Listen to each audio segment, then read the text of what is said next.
Well, good morning, everybody. It's Neil Foley from the Business Growth Club here today.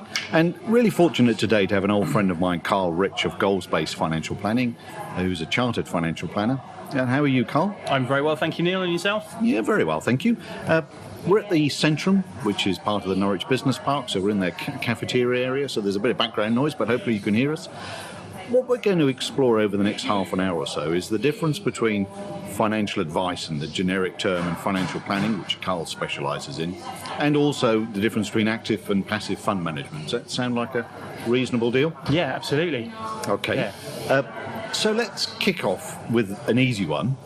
What's the difference then between financial advice and financial planning, Carl? I suppose it really comes down to what you're paying the financial advisor or the financial planner to do. So financial advice is you're paying somebody to look after a pot of money, which could be in a pension, it could be in an ISA, but you're paying them in isolation to look after this particular chunk of money. Whereas financial planning is a much broader definition of what you're paying the financial planner to do. So it's going to cover a whole host of things. It boils down to being a more holistic approach, which basically means looking at everything. Okay.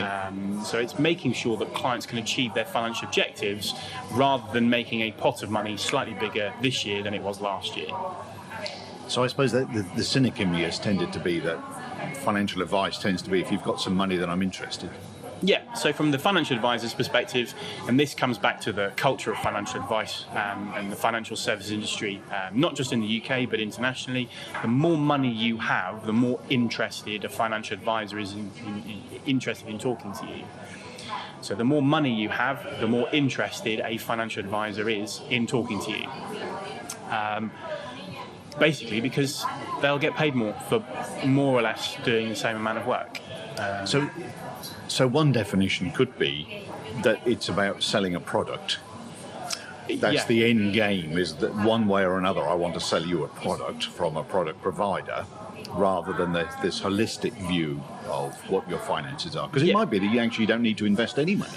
So, I mean, again, and in my history of financial services, there's been instances where a client investing money, even though they wanted to, has not been the right decision to make. And where you're kind of up against what's in the best interest of the client versus getting paid, sometimes that conversation doesn't go in the best interest of the client, because financial advisors don't get paid to look after cash. They don't get paid to look after monies that aren't invested. So the move by the regulator to effectively ban commissions and so that everything's on a fee basis hasn't removed that bias? I wouldn't say so, no. And again, I've had direct conversations with the FCA about this just recently. I think that predominantly what's happened is a lot of financial advice practices have done a search and replace, simply. They have gone through their paperwork, they have lifted out the word commission and replaced it with the word fee. It is therefore technically more transparent because it's now referred to as a fee, but actually the charging structure that they had before, which was always percentage based, has remained exactly the same. So rather than referring to it as a 3% or a 5% commission, it's now being referred to as a 3 or a 5% fee. Really? And so that's not a lot's changed then? No, in most instances, most of the time, I would say not a great deal has changed. Because it's an odd system, isn't it? I mean, I can understand it from a financial advisor's viewpoint to a degree, but you wouldn't instruct any other professional based on the percentage of what you're investing or what you're talking about. The only time I suppose that would be different might be probate.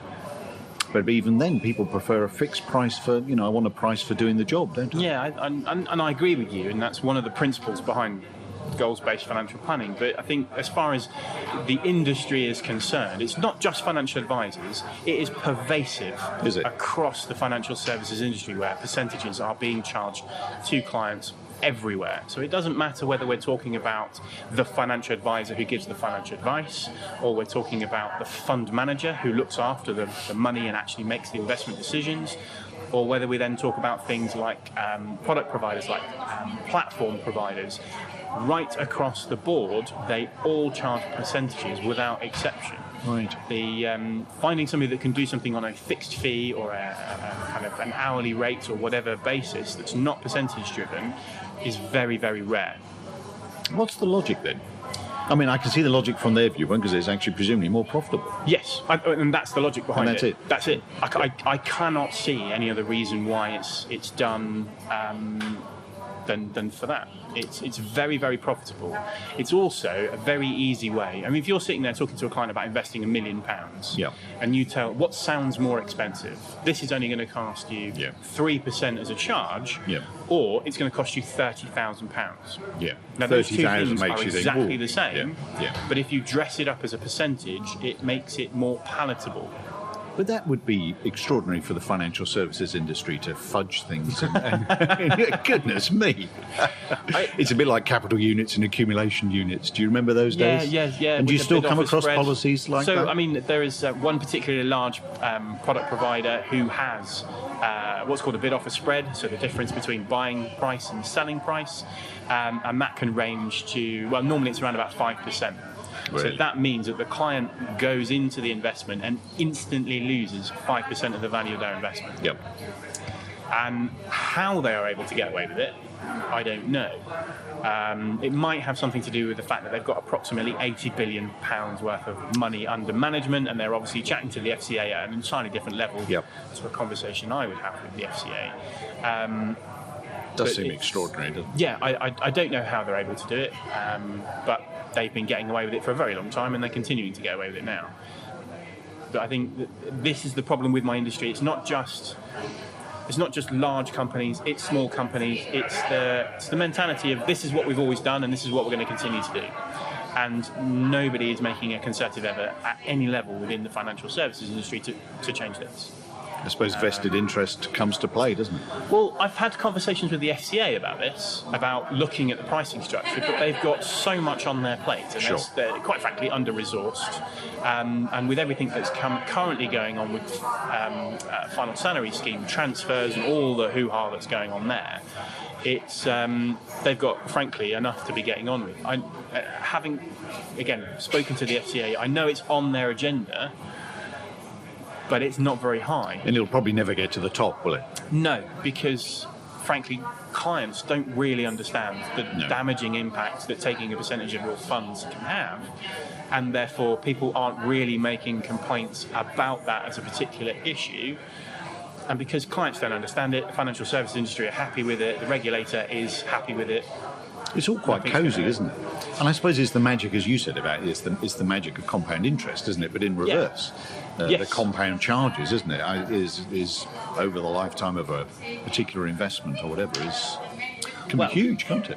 I mean, kind of, now that you brought that up, I knew this would be on your agenda. Here's something I prepared earlier. So, I mean, I suppose the first test of any kind of dealing with any financial advisor is, do they understand what compound interest is and how it can actually work in your favour? Yep. So compound interest, very simply, is you put your money into something, and then over time it grows by X percentage, and the longer you leave it there, the better it will do. Yep. That's pretty much compound interest. The actual equation is the future value of money is equal to the present value of money plus 1 plus R to the power of X. Okay. I'm glad you explained that. Yeah, I'm sure that'll be perfectly clear for anybody absolutely, crystal clear. But basically what it means is the higher percentage you can get, and the longer the time you have, the better the return you will have at the end. So you're earning interest on interest? Effectively, yeah. And what it means is that the money that you put in at the beginning actually works the hardest because it's there the longest. Yes. Yeah. And studies have repeatedly shown that market timing, i.e. nipping in, nipping out, doesn't work. It is time in the market that is the most effective investment strategy. And I think, again, the problem with the financial services industry, selling the concept of buy and hold, which is put your money in now, sit on your hands, markets go up, markets go down, markets go sideways, but over the long term they will continue to go up, is not as sexy, and it's not as kind of enthralling as we'll ninja in here, we'll ninja out there, we'll dance around this, we've got these indicators, we've got this system, we've got this supercomputer whirring away in the background, to complete the narrative that the industry loves, which is we will get you out at the very top and we will put you back in at the very bottom. Now, there is zero evidence. I spent 2 years looking for something to support this, to kind of counter my opinions and the research that I've done on this, but I found nothing over the last 2 years to support that any kind of active trading actually works. But coming back to the compound interest side of things, if you've got a market, and so we'll refer to it as, say, the FTSE 100 index, and over the next 15 years, that will return, on average, 7% per annum. If you put £100,000 in today, that would be worth £275,903 after 15 years. Okay. So that's your interest on your interest on your interest over 15 years. It turns your 100,000 to 275, which is not a bad rate of return over that period of time. Now, if you were to give that money to an active fund manager, who is then going to make those buy and sell decisions on your behalf over that 15-year period, so you're not just going to track the market. You're going to give that money to somebody and they're going to one day buy Shell, the next day sell BP, or whatever the scenario is. They're going to charge you for their services. And again, those charges are based on a percentage. So they will probably charge you somewhere in the region of 0.8 to 0.18%. So that doesn't sound too high. Which doesn't sound too high. So if we kind of go middle of the road, the average fund price that I've been able to establish in the UK is about 1.1%. So we know that our maximum rate of return is going to be 7%. Well, you're not getting 7% because you're paying the fund manager 1.1%, and therefore you're going to be getting 5.9% per annum. And again, doesn't sound like a lot. But what it does mean is that your rate of return is going to be £236,286. But I thought it was 270. This is the gross return that you could have achieved. So that actually, when you think of it in pounds, shillings and pence, it soon multiplies up. It's a lot of money. So the difference, well, it is. I mean, it's £35,774 over that 15-year window. But presumably I've got to pay to be in the market. And this is where your passive argument would come in. So instead of 1.1, it'd be a much lower figure. Well, you can access the FTSE 100 as an index at 0.1%. So 1% cheaper? Not 1% cheaper. 1%. Yeah. Well, actually, it works out to a 91%. Yeah, I was going to say that's a better way of putting it. How it works. But that means that you're not going to be able to access the market for free. There are going to be transaction costs somewhere along the line, and an ongoing charge, whether it's a passive or an active. But there is a marked difference in the cost. And because it's 91% cheaper, you get to keep more of the growth that you've achieved. But doesn't that, if I play devil's advocate for a second, in that, on the face of it, active would make more sense because these are people they understand the market, they've got analysts, they've got big teams, and they're trying to look for, they would argue, for undervalued companies or, the next star player. So isn't that what you're paying active for? That in theory, instead of 7%, you've got the chance of getting a better return? So that's the narrative. Yes. And the narrative is very compelling. Yes. And for the vast majority of my financial services career, the narrative was so compelling, I never questioned it. Yep. Because well, even the terms managed funds makes you think, I want somebody managing my money. Absolutely. The whole premise is if somebody's looking after my money, looking at it day after day, hour after hour, making sure that if the credit crunch happens, they will get my money out before it gets too bad. So actually, if you then go back and look at the credit crunch and look at managers that are operating within the FTSE 100 index, and so they're buying and selling shares in that, if you look at the level of exposure that they have to the stock market, if you look at 2008, the vast majority of them, almost all of them, are exposed almost 100% to the market. We then fast forward to 2009 when the stock market crash has happened, and the levels of cash in their portfolios that they look after have risen dramatically. So some of them were carrying 10 or 15% cash. So what's happened is they've sold off at the bottom of the market. Really? Okay. And so the narrative that they've portrayed is, we will get you out at the top and put you back in at the bottom. Whereas the layperson will probably go in at the top and then come out at the bottom. So you're paying these professionals an astronomical sum of money, and they're making the same mistakes that lay people are making. And again, if you go back and you look at the stats for as long as we've had things like mutual funds and OICs and unit trusts in the UK, that pattern has repeated itself again and again and again. And actually, you are guaranteeing underperformance. There is certainly none that I've been able to find, no research anywhere that shows that active fund management will outperform. But it sounds counterintuitive, doesn't it? It does. I mean, I've met them the same as you have. I've met a number of fund managers, seen them talk, and some of them, quite raconteur and larger than life characters. Some of the really big players, and it all makes perfect sense until you look at the stats, doesn't it? And that's the bit, isn't it? But the thing is, when you have that conversation with somebody, what is easier to sell? Yeah. What is easier to sell? I will get you out at the top, and I will get you back in at the bottom. Yes. Don't worry about the costs. Yeah. Because we'll do a good job of looking after you. Or the market is what the market is. Yeah. You take it or leave it, but we'll get you in there as cheaply as possible. And are there sectors then? Because I could get that on the footsie to think, well, there can't be any inside information, well, not legally. So everybo's But you looking can't at have the same enough stuff. insider information To make a difference. consistently enough over a long enough period of time Yeah. to A, not be found out, Yeah. B, for it to make any difference over the long term. So are there sectors where you could say, well, maybe the small cap sector, where you think actually because there's not that many analysts in it and the rest of it? No. No So it evidence doesn't again? really matter what sector you look at. Really? It doesn't matter whether it's emerging markets, small cap, medium cap, large cap.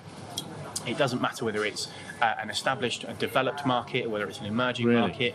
Those numbers play out again and again and again. I mean, emerging markets always seem to be the most logical one for you to Yes. have active fund management. But again, the stats just don't stack up against the narrative.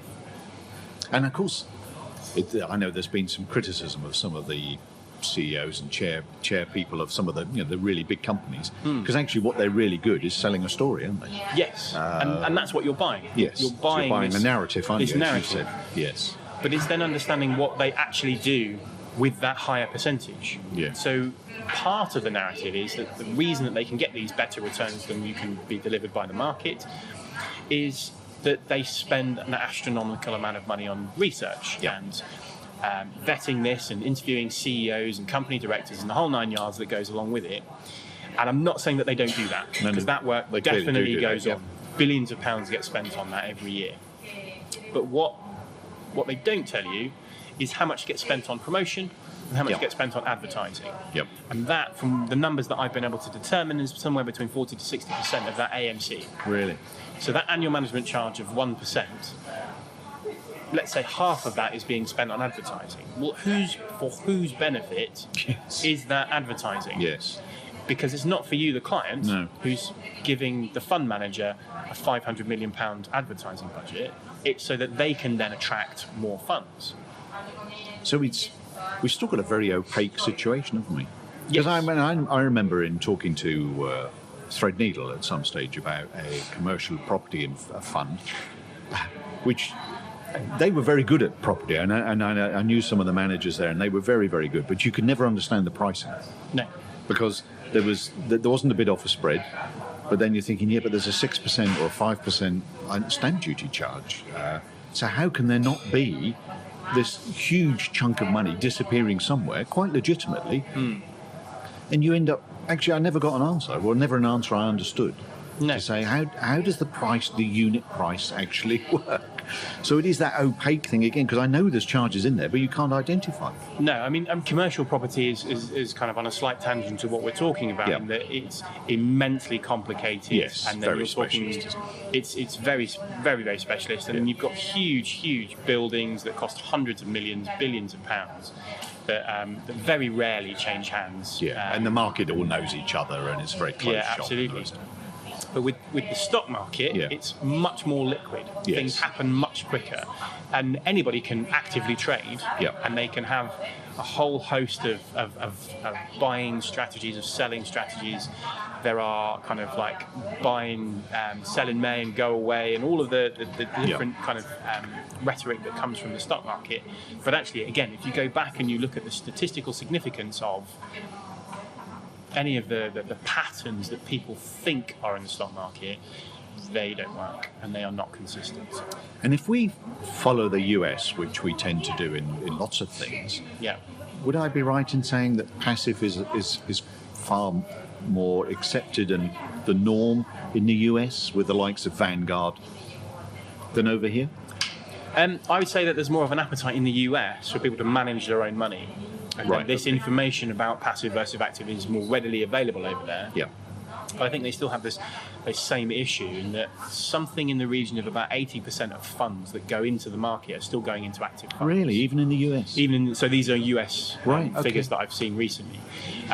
So that percentage of passive funds, that 20% percentage, has increased massively. Yeah. And But it's still a long way to go. It's still a very, very long way to go, because this issue around cost and chatting about cost and pushing that conversation is not in the financial services best interest. The And status quo is what's in the interest. fundamentally, the financial service industry has not done anything that's not in their best interest. No. And yet, even now, they are not doing what's in their client's best interest. They are continuing to do what's in their best interest. And I come across a few advisors who would accept the passive argument, but what they do is have passive at the core and then have active around the outside. So they sort of semi-accept it, if you like. Yeah. And that's not an uncommon scenario, is it, to say, well, we'll track the FTSE or the S&P or whatever, but we'll have some active around the core. But in your research and the rest of it, that doesn't stack up, does it? It just doesn't stack up. So which bits of core do you then decide, this is the best route to go with passive, and then with the satellite stuff, which one is the best route to go through?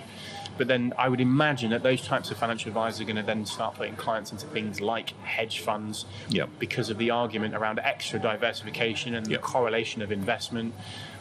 But again, you look under the bonnet, you look at the stats, the correlation of hedge funds is very highly correlated to what the market's doing anyway. We saw that in the credit crunch, didn't we, where diversification actually, there was none. Pretty non-existent. Yeah. So you can't get more diversification by putting money into a hedge fund. No. The correlation is too high. It's like saying, well, I'll put money in the UK market, but I won't put it and I'll put it in the US market, and then, Yeah. but actually, Yeah. most of the time, If the there's trouble, returns there's trouble. are comparable.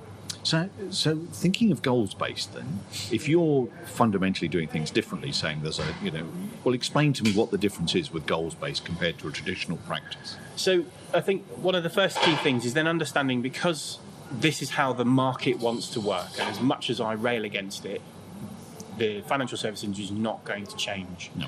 Percentages are going to be pervasive within the advice that I give. It's then identifying product providers where they are cost orientated. So we will only look at passive investments. So your strategy is passive, full stop. Yeah. Yep. But what that means is that because I don't spend lots of time worrying about what the FTSE 100 index is doing, I have no interest in what the Standard & Poor 500 is doing, Nikkei 225, I couldn't tell you where it is or what it's doing. It means that I am no longer a financial advisor. I'm not interested in pots of money. What I am interested in is where a client is currently and where they want to get to. And then when you can understand where they are and what they want to achieve, I can then start mapping out for them the path that they need to take. So that then, basically, it means that we can refer all of the points of financial planning back to what the client is looking to achieve. So when I have a review meeting with a client, I can go in and have a chat with the client, and the two questions that any client will want to ask me during a review meeting is, are we on track? Yep. And if the answer to that is yes, then we'll talk about whatever other things they've got on their agenda. If the answer is no, because I know where they are and because I know where they want to get to, I can then go through, well, these are the corrective steps that we need to take. Yep. It means that we can have a conversation with the client that's more focused on them and what they want, rather than what China is currently doing. Yeah. Because frankly, from 5 minutes to the next, it doesn't make any difference what China is doing. So your investment philosophy of passive and investing for the long term Yep. means that you're not worried about where the indices are and what's happening or what Trump's done today No. to influence the markets. What I think if I've interpreted this right, Carl, what you're saying is you know financially where they are, where they want to be at different stages in the next 2, 3, 5 years, because they might have kids getting married or retirement or whatever. And do you calculate then a return that they need? Is that what financial planning in your mind is? Yes. So, I mean, we can look Because at... it might be that you just stay in cash. So, and sometimes that's the case. Yeah. So we will have scenarios where we will look at what the client's looking to achieve and over the timescales that they're looking to achieve it. And we will then have a conversation around what their appetite for investment risk is. Well, that's a tricky one, actually, isn't it? Because everybody ends up in the middle, doesn't it? Well, yes and no. Yeah. So everybody likes to be in the middle because that's Yes. what they think everybody else is doing. Okay. So they don't mind not doing better, but they don't want to do any worse Yeah. than what everybody else is doing, which is why you kind of get this concentration, this clump in the middle. But by having a conversation with a client, the two parts to it are their appetite for risk, how prepared are they to suffer a downturn. So the in fear the of market. loss. So it's the fear of loss, and there's a psychological factor Yeah. to it. But the flip side to that is also then their capacity for loss. Yes. And that is hugely important, and that is a calculation. That is, this client can afford to lose 5, 10, 15, 20% of their fund and still achieve their objective. Okay. And so that is, again, something that kind of have to applaud the FCA for. That's what they're pushing Yeah. financial advisors to do. They want them, the capacity for loss to be calculated by the financial planner, by the financial advisor, to say that you can afford to lose this much and still maintain what you want to do. But once we've established the client's risk profile, we can then work out what the client's asset allocation is going to be. Okay. So asset allocation, broadly speaking, is how much they have in stocks and shares and how much they have in bonds. Now, there's other fluffy stuff that you can put around the outsides, but that's to keep it nice and simple. Now, the higher somebody's risk profile, the more stocks and shares they will have. Yep. The lower somebody's risk profile, the more bonds they will have as a percentage. So if somebody comes out, say, middle of the road, we'll call it 50-50, then using long-term data, we can work out what the average growth rate has been going back to, say, 1900. Yep. And in financial services, there is this term, which is very rarely used, called reversion to the mean, Yep. which means that basically if your long-term average return is, say, 7%, and this year you get 14%, next year, statistically, you're basically looking at getting no growth. Yep. It doesn't strictly work like that, and you have better years and you have worse years, but you get this long-term trend. But if you understand that as a client, you can relax a little bit more, can't you? So you have a Yeah. great year and think, well, that, you know, I'm going to have to pay some of that back. yes, further at some down the point. line. Yeah. So you don't worry about, because your invest and hold strategy, you know, people talk about the bond bubble, and because bonds have done exceptionally well historically, haven't they? Yep.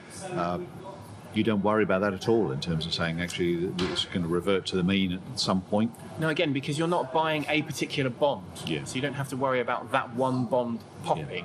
In the same way that when we put clients' funds into the equity market, we're not putting them into an equity, we're putting them into a basket of equities that's going to contain. So the funds we'll typically use will bundle all of these together, and you'll have some in the region of 4,500 to 5,000 holdings under the bonnet. So you've got great diversity in Massive that amounts sense. of diversification. So that means that if one company, for instance, Carillion, Yeah. goes bust, okay, it'll have a negative impact on your portfolio. But if the rest of the FTSE 100 or the American market or the Japanese market or whatever goes up, it completely wipes any negativity out. The fact that all of the Carillion holding has completely disappeared, or will completely disappear. So it means that we can have a conversation about averages. Because what clients really want me to do is tell them what rate of return they're going to get. They want me to be able to predict the future for them so that they know that they will be better off tomorrow than they will be today. And actually, you just can't do that. It's not possible. There are too many variables in the FTSE 100 index in Never mind. isolation, let alone the global globally and economy, politically and everything else. to be able to establish what's exactly going to happen.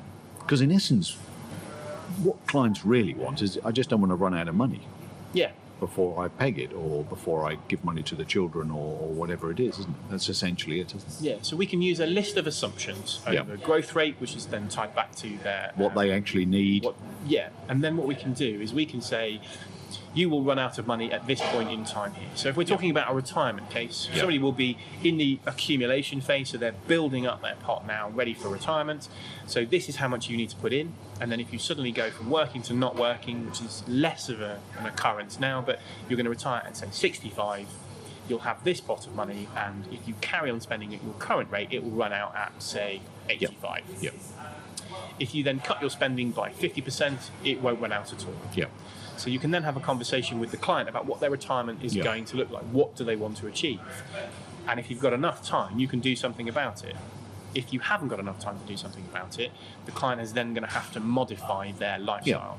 They've got a choice then, haven't they? Yeah, absolutely. But what it means is that we can stress test the current planning that they're doing. And again, I've had instances where I've gone back to clients and said, you don't need me. Yep.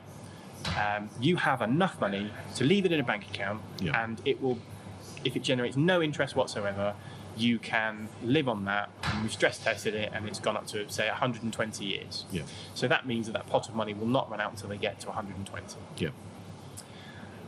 I still work with those clients because there's fine-tuning that we can do. Yeah, and they need the comfort of knowing the assumptions are still right. So we may still invest money, we may not, but it's also then the mechanics of moving pots of money around. It's using the various allowances that everybody is entitled to. Yeah. So we use things like ISA allowances, pension allowances, VCTs, EISs, a whole list of acronyms I've got under in my toolbox that we can use from one day to the next to enhance what the client is doing. And is that, we started at the beginning saying, what's the difference between financial advice and financial planning? Yeah. That's what financial planning is, isn't it? Is saying, actually, what is it? Rather than you thinking, I've got to sell a product to earn a living, what you're doing is providing holistic advice about saying, how much money do you need, by when, what returns do we need, and then looking at the tax wrappers and making it as tax efficient as possible. To make it work. Yeah. And so how are you earning your money then? If you're different from the majority who are making it in terms of percentage under management, are you a charity? No. I'm afraid not a charity, no.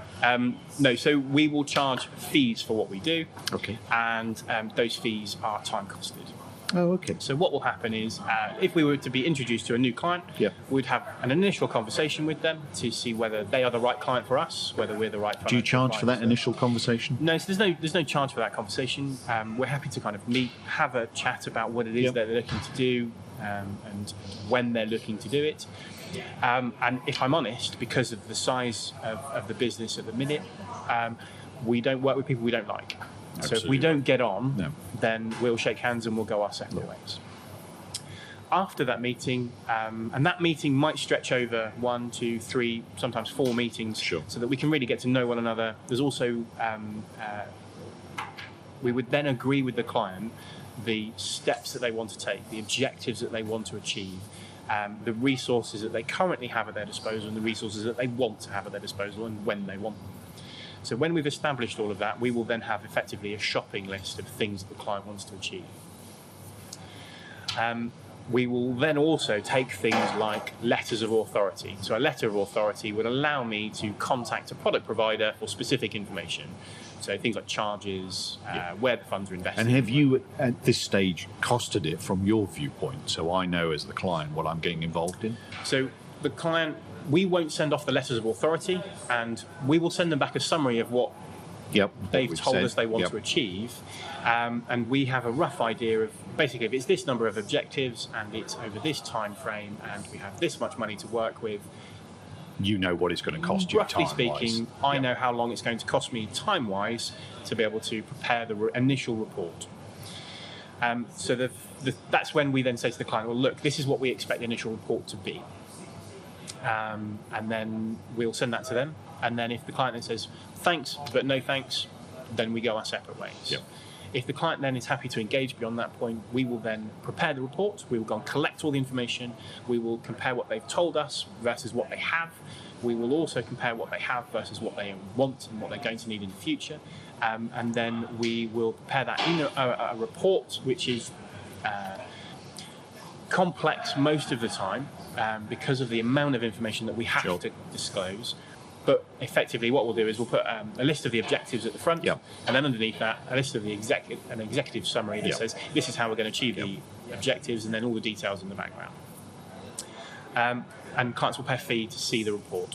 So we'll send the report to them a few days in advance of having a meeting to discuss the report, so that they can have a look through it and look at the fine print that's in there, away from me kind of walking them through it, and then there'll be we'll have a very clear indication of what it will then mean to implement that plan. Sure. So there's a separate fee for the implementation, which makes implementation. perfect sense. And the fee on the implementation is based on time rather than volume of dictated money. to by the volume of money. Yeah, so we've had instances where we have invested a very small sum of money, but it's been complex and there's been lots of objectives, Yes. and the fee's been large. And we've had instances where we've had a large pot of money, but it's relatively straightforward, and therefore So it takes seems a less very time. logical, fair way of doing it. We will then have an ongoing relationship with our Which clients. again agreed with them in terms of cost. Yeah, and again, it's broadly speaking, it's time costed. So the more variables, the more objectives somebody has, the more the retainer is going to be. So we particularly like to work with the directors of limited companies, predominantly because we can then charge their limited companies for the advice that we give, because a lot of the work we do is pension orientated, and it's then about cash extraction out of the business, which means that the business then gets tax relief on our charges. Actually, that would be a fascinating another podcast rather than now, in terms of some examples of cash extraction from companies, because that'd be really interesting, wouldn't it, for the people that you and I mix with, to say, how are you going to do it? Well, I mean, I won't go into all the fine print, but I've just prepared a report for somebody, and we're going to put £173,000 dent in their corporation tax bill. Wow. As long as they can find the money that they need to do something about that. Proves what you can do. before. That sounds like true financial planning. What it means is that a business will actually technically make a loss this year, so they'll even be able to reclaim corporation tax that they paid last year. Yeah, we'll have to set a date before we go today to do that. That'd be really interesting, Carl. And finally, Carl, because I'm conscious of time, and I'll spring this question on. Go on, then. Just go on. Now you're a bit of an old bugger, aren't you? Now 36. 36. I mean, getting on in years. Ancient. Actually, got more grey hair than you've got. You don't know what product I use. But if you were to take yourself back to a young man, say just before you left university, Okay. What would you tell yourself as a young man, knowing what you know now as this old bugger of 36? As this old bugger of 36, I suppose it's a bit of a platitude, but just go for it. Really? What's the worst that can happen?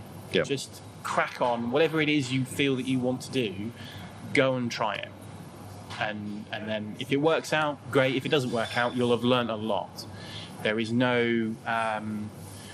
I've spent a huge proportion of my personal and professional life being very fearful of failure.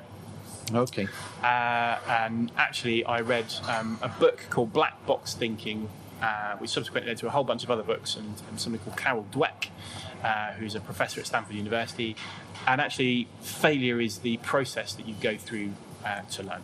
And it is the most effective teacher, and you try something, and if it doesn't work out, you try it, but you do something slightly different, and you just keep going, you keep plugging away at it. And actually, you should not have a fear of failure. Just embrace it. Another way of working. This is science, isn't it? It's based on that. You don't blame the data. You think, actually, that didn't work. You understand what doesn't work, and then you try something different. Well, that's really fascinating. Now, have you got I know you're a bit website adverse, but have you got we have a website. I'm not adverse to websites. I just don't use social media for anything. Okay, so what's the website? So if people wanted to get in touch with you, how do they do that? So they can get in touch on the website. There's a form on there that they can fill in, but it's goalsbased.co.uk. Goalsbased.co.uk. Yeah, goalsbased.co.uk. Brilliant. Okay, well, thank you very much indeed for your time, Carl. I hope people found that of interest, and I've known Carl for a number of years, so would urge you, have a conversation. There's no cost or obligation. I know what sort of fellow he is. And thanks very much for listening, and until next time, goodbye.